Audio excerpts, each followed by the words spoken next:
নমস্কার বন্ধুরা, আমি আজকে একটা নতুন রেসিপির ভিডিও নিয়ে চলে এসেছি আপনাদের সামনে। আমি আজকে দুটো সেদ্ধ আলু দিয়ে পালং শাক রান্না করব। পালং শাক এখানে ছোট ছোট করে কুচিয়ে কেটে ভালো করে ধুয়ে নিয়েছি।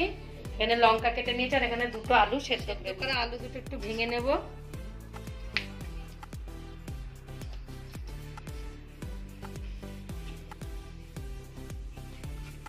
একদম পুরো ইয়ে করে নেব না, হালকা হালকা করে ভেঙে নেব।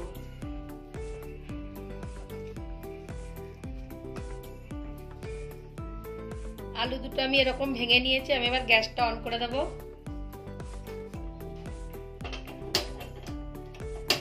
কড়াইটা বসিয়ে দেব।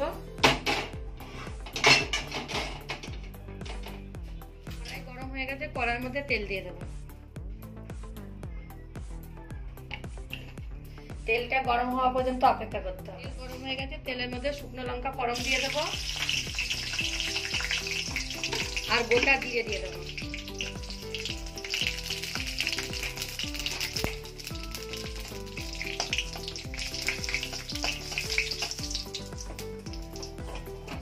এবার কাঁচা লঙ্কাগুলো দিয়ে দেবো।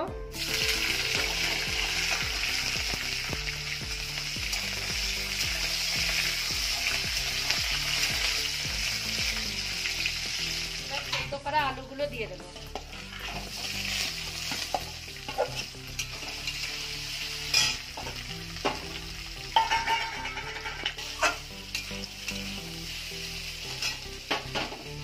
এবার নুন হলুদ দিয়ে দেবো।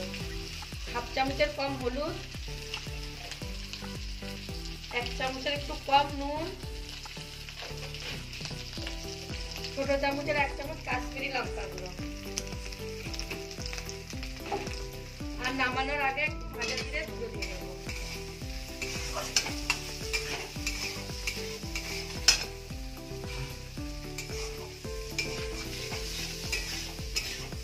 নুন হলুদ দিয়ে 2-1 মিনিট ভালো করে নেড়ে নিতে হবে।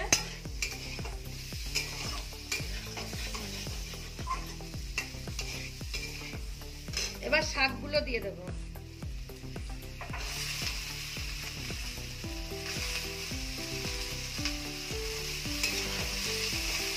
শাকগুলো এইভাবে ছোট ছোট করে কেটে নিতে হবে।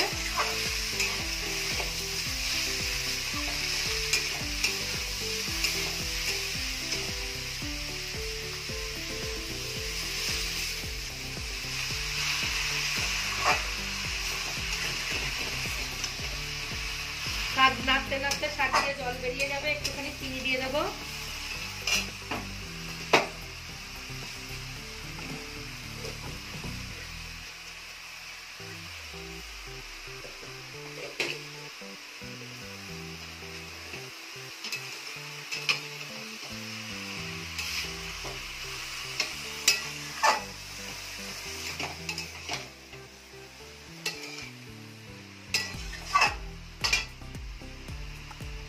এক 2 মিনিটের জন্য ঢেকে দেব।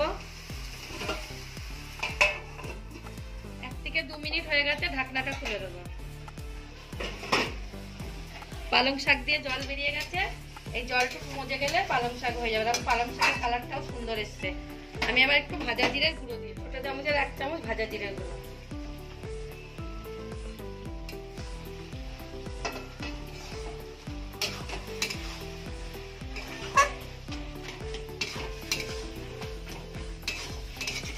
দেখতে যেমন সুন্দর হয়েছে, খেতেও তেমন সুন্দরই হবে। আর 1 মিনিট মতো ভালো করে নেড়ে নেব, নিয়ে শাকটা নামিয়ে দেব।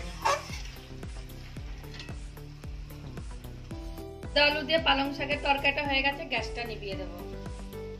দুটো সেদ্ধ করা আলু দিয়ে পালং শাক কুচানোর তরকারিটা হয়ে গেছে, আমি অন্য পাত্রই তুলে নিয়েছি। ভিডিও যদি ভালো লাগে একটা লাইক কমেন্ট শেয়ার করো আর চ্যানেলটাকে সাবস্ক্রাইব করে দিও। আমি আবার একটা নতুন রেসিপির ভিডিও নিয়ে চলে আসবো।